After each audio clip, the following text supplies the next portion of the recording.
All right, this week we're diving into an incredible story that's all about survival, a little bit of science, and some amazing discovery. And it all happened over just a handful of days at a research station called Hilton Pond North. You know, the main character in this story isn't just the animals, it's the place itself. We're in the Blue Ridge Mountains, where the environment really sets the stage. And let me tell you, this particular week, the stage was a pretty harsh one. So, let's paint a picture here. We're talking about late January, and winter has an iron grip on the entire landscape. Just how tight was that grip? Well, on the morning of January 27th, the thermometer just plummeted. It hit a season low of only 2.8 degrees Fahrenheit. I mean, that is just brutally cold. And this wasn't just some one-off cold morning. Oh no, this was the 10th time it had snowed that season, leaving about 4 to 5 inches of snow that was basically a sheet of ice. For a whole week, the temperatures pretty much stayed in the single digits. But, you know, even in all that cold, there was this one moment, a really beautiful sunset that just sliced right through the clouds. So what happens to the local wildlife when the weather gets this extreme? Well, it creates a pretty dramatic effect, one you can really see. And this quote right here, it nails the connection perfectly. Think about it. When the ground is frozen solid and buried under snow, all the natural food sources, they're just gone. So for the local birds, a simple backyard feeder suddenly becomes this absolutely critical lifeline. And boy, did they show up. We're talking unbelievable numbers. In just one morning, observers saw more than 75 American goldfinches on the ground, just desperately trying to scratch up some seeds. And at the same time, this squadron of at least 11 blue jays and crows just swooped in and made very quick work of the sunflower seeds. Now, what's really fascinating here is the drama of it all. It's like a little soap opera at the feeder.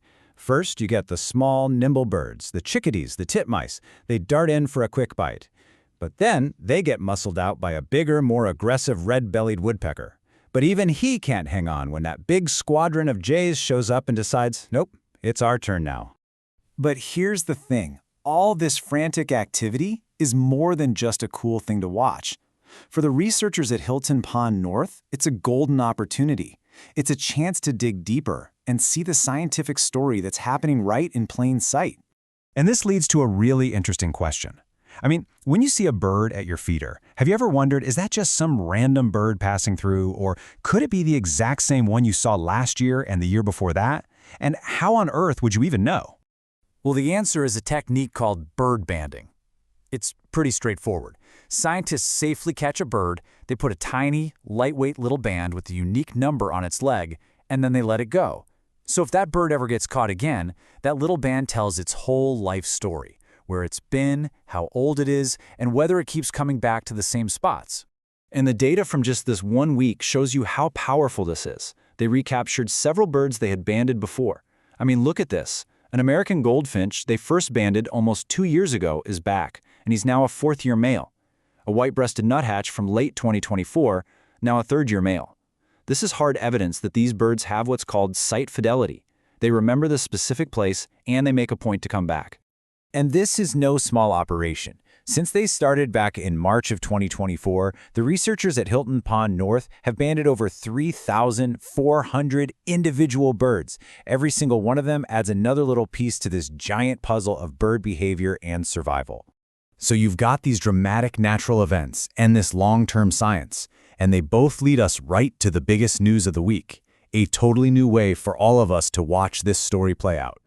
So after almost a full year of battling all sorts of technical headaches, I'm talking everything from software that wouldn't cooperate to tricky coding problems, a huge project has finally come to life. The idea was simple, really. Share the amazing nature of the Blue Ridge Mountains with anyone, anywhere. But man, making it happen was tough. After a year of really hard work, the Hilton Pond North Blue Ridge Birds and Nature Cam is now officially streaming live on YouTube 24/7. And get this, it's so much more than just a camera pointed at a bird feeder. It has live audio, so you can actually hear the wind rustling and the birds calling to each other. They're even planning to use it for live streams out on the forest trails and maybe even broadcast the bird banding research as it's happening. It's a true, real-time window into the science and weather on that mountain. So, the launch of this camera isn't just an announcement. It's really an invitation. It's your chance to jump in and become part of the story, to make your own discoveries. I mean, what might you see? You could be the one who spots a bird with a leg band. Fun fact, they're on the right leg for females and the left for males. Or maybe at night, you'll catch a southern flying squirrel gliding in for a little snack. You might hear the incredible sound of great horned owls calling back and forth. And as the seasons change, you'll see it all. The first wildflowers popping up, you'll hear the first croaks of wood frogs. It's all there. You see, the story of this one frozen week at Hilton Pond, that was just the beginning. This camera is now a permanent window, just waiting for new stories to happen. So the only real question left is, what story is the mountain going to tell you? If you want to read the full story of what happened this week, and more importantly, if you want to start watching the live nature cam for yourself, you can just head over to the link on your screen. Thanks for tuning in.